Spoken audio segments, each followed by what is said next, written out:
Mi nombre es Alfonso Manzanilla, soy abogado de la notaría número 13 y bueno, claro que sí, vamos a comentar todos estos puntos. Primeramente, algo que yo partiría de la premisa, lo siguiente es que la mayoría de los bienes inmuebles que se encuentran ubicados en el estado de Quintana Roo se encuentran en algo que se conoce como zona restringida. A nivel constitucional, que viene siendo legislación de orden federal, tenemos un artículo que es el artículo 27 que nos establece esta prohibición. Esta prohibición hace que ciertos terrenos que están muy cercanos a la frontera o muy cercanos a la costa no puedan ser adquiridos directamente por los extranjeros, y la única manera de, digamos, sortear esta restricción es a través del fideicomiso. Existen otras estructuras o mecanismos para también lograr este mismo fin, pero digamos que el más usual y el más recomendable sería el fideicomiso de zona restringido, también llamado fideicomiso irrevocable traslativo de dominio, que viene haciendo viene a sustituir la compraventa en sí. ¿Esto qué significa? Que el extranjero va a tener acceso a la propiedad a través de un vehículo que se llama fideicomiso, y sería interesante explicar un poco qué es el fideicomiso. Claro. El fideicomiso es un contrato de naturaleza mercantil, y en este contrato participan tres sujetos. Participa el propietario del inmueble, que es el que vende, el que enajena; el extranjero, que es el que desea adquirir los beneficios de la propiedad; y un banco mexicano que funge como administrador, que viene siendo el fiduciario. Entonces, esto conforma un trinomio en el cual es importante que estos tres colaboren. El enajenante o fideicomitente aporta el inmueble al fideicomiso. Pensemos que el fideicomiso es como una bolsita, que vamos depositando dentro de esa bolsita los bienes que se van adquiriendo, y quien disfruta de los bienes que están dentro de la bolsita es el extranjero. Quien administra todo ese patrimonio por esta restricción constitucional que les comentaba hace un momento viene siendo el banco, y naturalmente el banco, por ser administrador, nos cobra una serie de servicios, ¿no? La aceptación del fideicomiso y la respectiva anualidad que es la administración. Para poder constituir este fideicomiso para nuestros clientes extranjeros, lo primero que tienen que hacer es obtener un permiso de la Secretaría de Relaciones Exteriores. Eso ustedes también lo hacen. Nosotros podemos apoyar en lo que viene siendo la gestión y la orientación en todo el proceso, de tal manera el cliente no se vea agobiado ni se preocupe. De hecho, en nuestra notaría tenemos abogados que son bilingües, entonces naturalmente pues nuestro idioma español, más los clientes que hablan el idioma inglés. De tal forma pues va a tener una asesoría personalizada y poder resolver cada una de sus dudas. Entonces realmente aquí lo importante es que ellos faciliten la información, faciliten la documentación, y nosotros los tomamos de la mano para ir acompañándolos en el proceso, para que ellos naturalmente nada más lleguen a firmar el día de la escritura y no se hayan preocupado por todos los procesos y la burocracia que puede implicar llegar a firmar. O sea, todo esto se puede hacer remotamente. En un principio sí, hay algunos formatos que se tienen que firmar, pero en un principio se pueden firmar de manera digital, y ya el día de la firma, que tiene que ser presencial. En México todas las firmas ante notario al día de hoy siguen siendo presenciales, de puño y letra, entonces ese día podrán completarse en cualquier firma que se requiriera en original. O sea que yo como extranjero, ¿qué requisitos o qué papeles necesito al principio? En este caso, que vamos a constituir un fideicomiso, pues necesitamos naturalmente tu pasaporte, que es el documento oficial con fotografía y firma que expide tu gobierno. Luego tenemos el documento migratorio, que puede ser como visitante o que puede ser como residente. Si es como residente, es una tarjetita verde, que finalmente ya te da una residencia para naturalmente adquirir inmuebles, trabajar, dependiendo de cuál sea el motivo de tu residencia. Sin embargo, también los visitantes o turistas pueden también adquirir bienes inmuebles, y lo que sucede es que en el aeropuerto, al momento de ingresar al país, te dan una papeleta, un documento que tiene un sello y una firma, o en el peor de los casos, que también es válido, se estampa un sello en una de las hojas del pasaporte. Entonces aquí ya tenemos pasaporte, documento migratorio. Necesitamos un comprobante domiciliario, con una vigencia no mayor a 2 meses. Ok, de donde vives, ¿no? De donde vives, exactamente. Y puede ser de electricidad, puede ser de telefonía, puede ser esta de cuenta bancaria. En el caso de los que ya son residentes, también pedimos el CURP, que es la clave única de registro de población. Se descarga de internet, es muy sencillo el proceso. Y su constancia de situación fiscal actualizada. Okay. En el caso de que no tengan residencia en el país, lo que se les pide es su tax ID, que dependiendo de qué país sean, pues naturalmente es el documento con el que se justifica. Por ejemplo, los estadounidenses es lo que es el Social Security Number, y eso se genera a través de una constancia o una tarjetita, que finalmente con eso lo resolvemos. Okay. Y también, y no dejemos pasar por alto, hay una serie de regulaciones nuevas, relativamente nuevas, que ya están en funciones en México del 2022, pero por ejemplo en países como Estados Unidos son relativamente nuevas de este año, que es el Beneficiary Ownership Identification File, conocido como el BOI, que piden una serie de documentos parecidos, pero las plataformas donde se sube la información es distinta. Entonces aquí pedimos de manera adicional, pedimos el acta de nacimiento, y si están casados, el acta de matrimonio y la identificación del cónyuge. Ok. Todo eso para hacer el fideicomiso y posteriormente se hagan las escrituras. Exactamente, esta información se presenta tanto a la notaría, que es un sujeto obligado ante el gobierno mexicano, como al banco fiduciario, que finalmente el banco fiduciario, ahorita en el mercado hay muchas opciones, todas muy competitivas. Sí, ya dependiendo del banco, que es el precio, ¿no? Y efectivamente, dependiendo del banco, es el precio, y podrá cambiar algún tema de los formatos o a lo mejor de alguna política, pero en general las políticas y los precios se mantienen en un estándar constante. Sí, lo que ahorita también me viene a la mente es un extranjero para vender su propiedad necesita la escritura. Digo, hace poco sé que la ley no permite vender si no tienes escritura. Ok, correcto. Mira, ¿qué sucede? En Quintana Roo el Estado tiene un registro público de la propiedad, ¿no? Ese registro público es el único a nivel nacional que es constitutivo de derechos. ¿Qué significa eso? Que todo el resto del país, sus registros públicos son para efectos publicitarios, declarativos, para que la sociedad, los terceros, conozcan que efectivamente quién es el propietario. Pero aquí, para efectos de bienes inmuebles, perfecciona la operación. Okay. Entonces es importantísimo y súper delicado que efectivamente el cliente, el notario y todas las personas involucradas sigan este proceso, ¿no? Que se inscriba el contrato de fideicomiso en el registro público, y obviamente hay una prueba que es la boleta de registro, la boleta de inscripción. Y ya teniendo, digamos, la titularidad de los derechos fideicomisarios, efectivamente la persona ya puede disponer de esos derechos.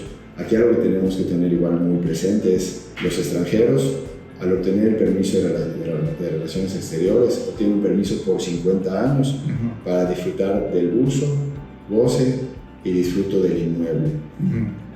Pasados esos 50 años, se tiene que renovar, se obtiene una prórroga de ese permiso, y efectivamente están los extranjeros que en algún momento pues, son felices viviendo aquí en Quintana Roo y eligen obtener su nacionalidad mexicana. Entonces, de esa forma, el fideicomiso ya se extingue y ellos adquieren la propiedad plena del inmueble, ya sin la necesidad de un banco fiduciario, ¿no? Pero eso generalmente ocurre no en los primeros años, sino ya cuando están inmersos en la comunidad y en la cultura. Sí, bien. He escuchado algunos casos que por ejemplo, ciertas desarrolladoras te dan permiso de cesión de derechos. ¿Eso todavía es posible? O sea, ¿legalmente es posible? ¿O sí necesitas la escritura como tal para poder vender? Ok, mira, justamente el viernes pasado participé en un congreso en Tulum, un congreso inmobiliario, donde específicamente ese fue el tema de mi ponencia. Y efectivamente hay 3 puntos importantes por los cuales las sesiones no son aceptadas al día de hoy. Si bien fue una práctica común y usual en el pasado, realmente no es el camino correcto para darle certeza y seguridad a la inversión de nuestros clientes. Uno es el tema contable, otro es el tema jurídico, y por último es el tema de prevención del lavado de dinero. El tema contable, ahorita la factura tiene que ser emitida a favor del comprador, y efectivamente el que tiene que pagar tiene que ser el comprador. por un tema contable y también por un tema de prevención del lavado de dinero. Y por último, si bien la cesión existe y está legislada en Quintana Roo, nuestro Código Civil, va en una tendencia a temas de deudas, temas de créditos, sustitución contractual, pero el mismo Código Civil nos habla de que todas las cesiones que están relacionadas a bienes inmuebles o derechos reales tienen que seguir la naturaleza del acto que se pretende llevar. Entonces aquí lo que se pretende llevar cuando tenemos este tipo de operaciones realmente no es una cesión, lo que queremos es vender, enajenar el inmueble, lo cual se traduce en una compraventa o se traduce en la constitución de un fideicomiso o bien de una cesión de derechos fideicomisarios, pero siempre en escritura pública. Okay. Cuando se hace una cesión, esto ocurre a través de un contrato privado. No se pagan impuestos, no se inscribe al registro público. Entonces hay varios elementos de seguridad y de certeza jurídica que no se están cumpliendo. Entiendo. Entonces el hecho de llevar a cabo una cesión, estamos asumiendo un riesgo y poniendo en peligro la inversión de nuestros clientes. Entonces, francamente no lo recomendamos por los motivos que ya acabamos de exponer. Sí, que eso me remite a la pregunta esta, que cuáles son las consecuencias legales de no hacerlo así. Digo, ¿hay consecuencias legales reales o...? Bueno, aquí lo que termina sucediendo es que a veces ya te topas con la imposibilidad de facturar a nombre de quien está comprando finalmente. Y aquí el detalle es desde que en 2014, sin esa factura a nombre del adquirente, sea fideicomisario o sea un comprador o ser mexicano, ya no puede acreditar su valor de adquisición. Entonces, si estamos hablando que tenemos un departamento que costó 5 millones de pesos y hubo esta triangulación por una cesión de derechos, si el que pagó el precio fue el primer comprador que no está escriturando, pues naturalmente la obligación del desarrollo sería emitir la factura a nombre del primero, pero ¿a quién le escrituraron? Al segundo. Entonces el segundo pues no va a tener una factura, entonces él no va a poder acreditar su valor de adquisición. Entonces, si en algún momento él elige vender en el futuro, su impacto fiscal va a ser muy elevado porque su costo de adquisición va a ser cero. Entonces, ese es uno de los riesgos que muchas veces no se platican y se dan por sentado. El tema de cómo voy a acreditar con mi factura el valor de adquisición si la factura no está a mi nombre. Entiendo. Y aparte, pues está también el tema del lavado de dinero, de prevención del lavado de dinero. Si alguien más pagó por mí y no hay un vínculo filial inmediato o una acreditación a través de, oye, soy socio de la empresa o formo parte de esta estructura corporativa y por eso pago esta empresa por mí, tenemos un tema donde es motivo de alerta y los notarios y los desarrolladores, inclusive los asesores inmobiliarios que estamos todos sujetos a integrar estos expedientes, tenemos la obligación de avisar al SAT y a la UIF, que es la Unidad de Inteligencia Financiera, de que hay una operación donde está pagando un tercero sin un vínculo con el actual comprador. Entonces son situaciones que no son recomendables. Bien. ¿Qué otras recomendaciones puedes sugerir antes de escriturar? Algo muy importante antes de realizar algún tipo de inversión es primero acercarse a los asesores inmobiliarios que naturalmente tienen experiencia, están certificados y tienen un establecimiento fijo, ¿no? Eso es importantísimo. Segundo, asesorarse de una notaría seria. Si bien habemos muchas notarías en el estado, hay que elegir a una notaría que efectivamente la atención sea personalizada, nos puedan dar el servicio en el idioma que necesitemos, español o inglés, dependiendo del caso. Sea clara en sus presupuestos y efectivamente pueda acreditar las comprobaciones de todos los gastos. Tener una primera cita con el asesor inmobiliario y con las partes es de primera mano muy importante, porque así está el factor humano de conocer a los involucrados y efectivamente recibir la asesoría de primera mano.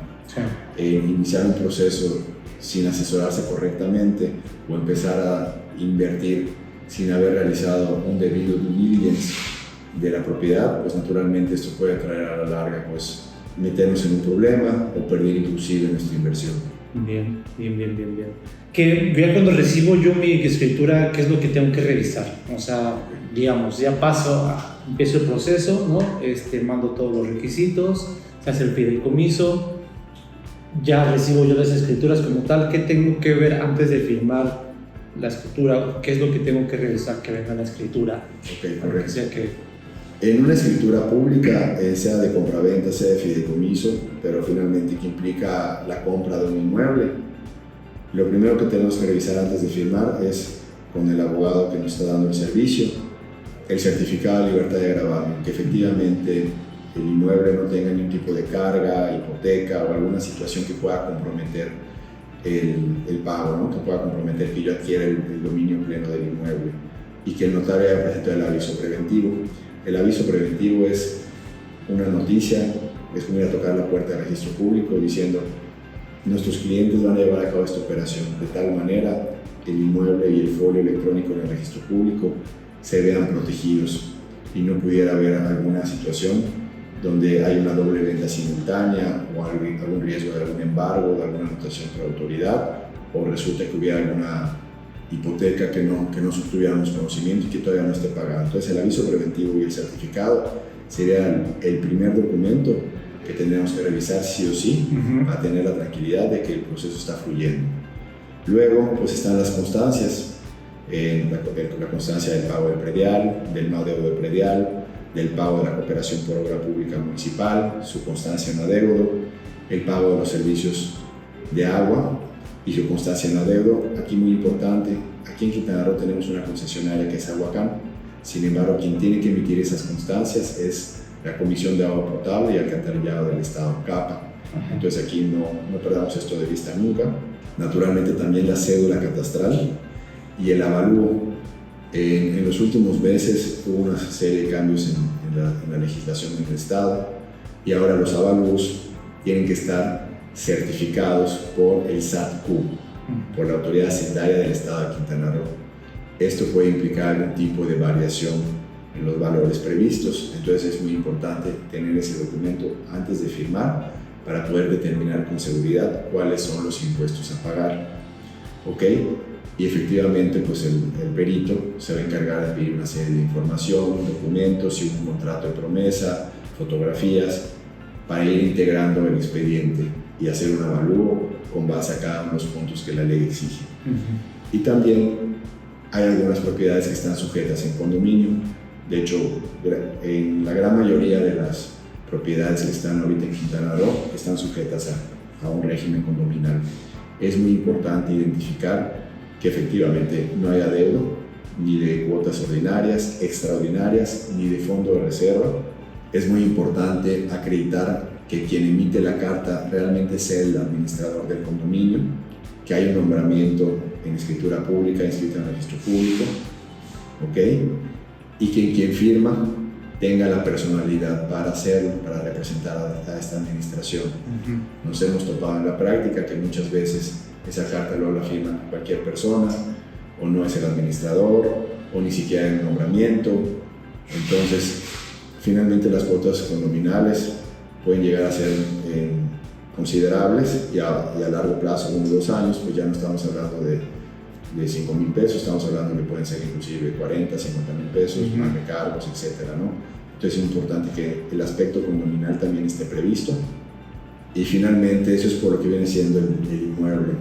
Todo eso hay que revisarlo mucho antes de firmar. Y naturalmente ya al momento de firmar, pues revisar que nuestro nombre esté correcto, que la propiedad que vamos a adquirir efectivamente sea la que corresponde, la que nos ofrecieron, que el precio pactado sea el mismo que nos ofrecieron, y nada más revisar que efectivamente la parte de los impuestos, y finalmente ahí el abogado les estará, digamos, orientando y señalando los puntos precisos. Pero qué tipo de el inmueble, nuestros datos personales y el precio. Esos eran los puntos más importantes ya de la lectura del contrato. Y por último, también para dejarte ya, sé que has desocupado, me gustaría que ahorita que hablaste de impuestos, más o menos cuáles son los impuestos que se pagan a la hora de escriturar.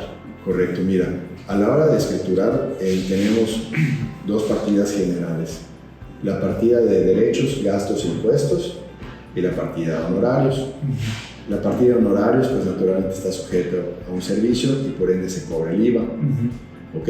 Y de ese pago tú debes recibir una factura, que es la prueba para acreditar que el servicio está pagado. Y está el tema de derechos, gastos e impuestos. ¿Qué es eso? Derechos son todos los pagos o contribuciones que se hacen al gobierno del Estado para la obtención de un primer aviso preventivo, el aviso definitivo, el certificado, los derechos de inscripción, que es el de registro, el de expedición de escritura y el de fojas. Todo eso, pues, naturalmente, se tiene que pagar. Es una cuota fija, no importa el valor de la operación. Y dónde afecta el valor de la operación en los impuestos. Y pueden haber varios impuestos sobre la mesa. El ISR, el impuesto sobre la renta, ¿okay? Que esto va en dos sentidos, para quien enajena y para quien compra. Generalmente el que nos importa es el que adquiere. Aquí por eso es muy importante tener el avalúo y que efectivamente el precio y el avalúo sean muy cercanos. Si el avalúo rebasa en un 10% el valor del precio, nos encontramos de que estoy comprando algo a un precio más barato que vale más, y sobre eso el gobierno nos cobra un impuesto que no hay manera de aplicar algún deducible. Entonces, si somos residentes mexicanos o mexicanos, nos cobran el 20% de la diferencia, y si somos residentes en el extranjero, nos cobran el 25%. Un ejemplo práctico sería, si compro una propiedad en 1 millón y el avalúo sale en 1.100.000, como estoy un 10% arriba, no pago el impuesto. Pero si me paso por un peso, ahí ya pago todo el impuesto. Entonces, un ejemplo sería, si yo compro en 1.200.000 y resulta que el avalúo salió en 2 millones, ya rebasé por mucho el 10%. Sobre la diferencia entre 1.200.000 y 2 millones, voy a pagar el 20 o el 25% según sea mi residencia en el país y mi tributación. Para el tema de los extranjeros que son residentes en México, se les pide una acreditación que emite el SAT. Sería muy importante en su momento platicarlo en caso de que de esto llegara a realizarse. Pero teniendo nuestro contrato de promesa y los documentos con los que pagué previamente, hay forma de acreditar a la autoridad que efectivamente el inmueble pues vale lo que pague. Entonces son detallitos que efectivamente con tu perito, con tu notario, vas a poder prever. Luego también está el tema del IVA. El IVA únicamente lo pagan los locales comerciales, bodegas, oficinas, ese tipo de propiedades. Obviamente las que son propiedades habitacionales, esas no pagan IVA, y el IVA solamente se paga sobre el precio de las construcciones, no sobre el precio del suelo del terreno. Entonces, si estamos comprando un local comercial, ya tenemos que tener muy claro que hay que pagar IVA. Todavía el ISR puede ser que no necesariamente se cause porque no haya utilidad, pero el IVA efectivamente puede o no puede, dependiendo si es un local comercial. Luego también tenemos el ISABI, o ISAI, como lo conocen, que es el impuesto sobre adquisición de bienes inmuebles. Ese impuesto es municipal y cada municipio cobra un porcentaje distinto. Por ejemplo, en Benito Juárez cobran el 3% más un punto por ciento adicional, 3.1%, para un impuesto que es para efectos de fomento de la cultura, el deporte y la familia. Entonces, aquí hablamos de un 3.1%. Y para el caso de solidaridad es únicamente el 3%. Del valor catastral, el precio y el valor del avalúo, el valor que sea más alto es sobre el cual vamos a pagar ese impuesto, el 3%.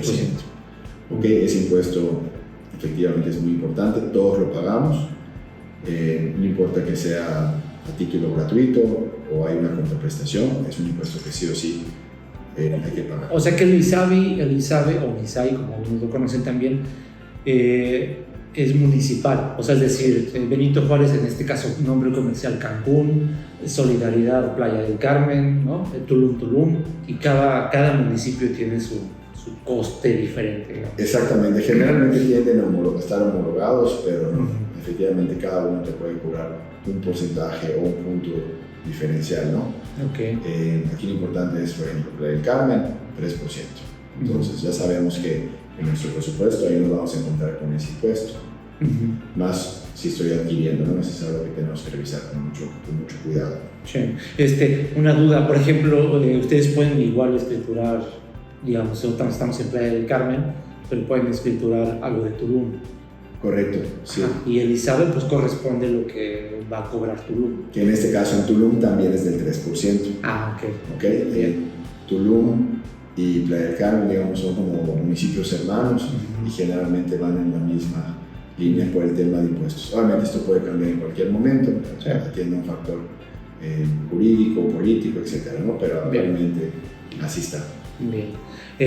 Para terminar, tus servicios, ¿qué es lo que realmente se hace aquí en la notaría? ¿Cómo funciona? Un poco, ¿se nos puede explicar un poco eso? Claro que sí, mira, nosotros somos una notaría, estamos abiertos a pública de lunes a viernes, de 9 de la mañana a 6 de la tarde. Somos un total de 11 abogados para atender todas las necesidades de nuestros clientes.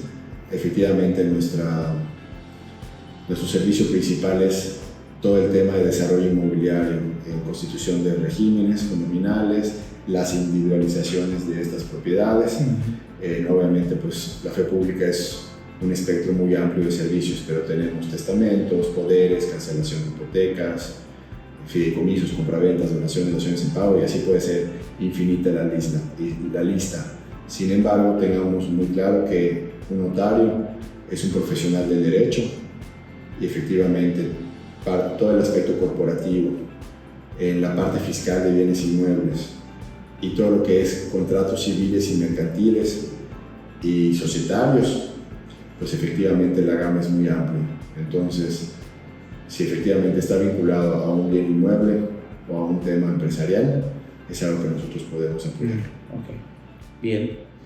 Pues de mi parte sería todo, Alfonso. Muchísimas gracias por tu tiempo y esperamos ahí si alguien tiene dudas más específicas del tema, pues ya te contactaré.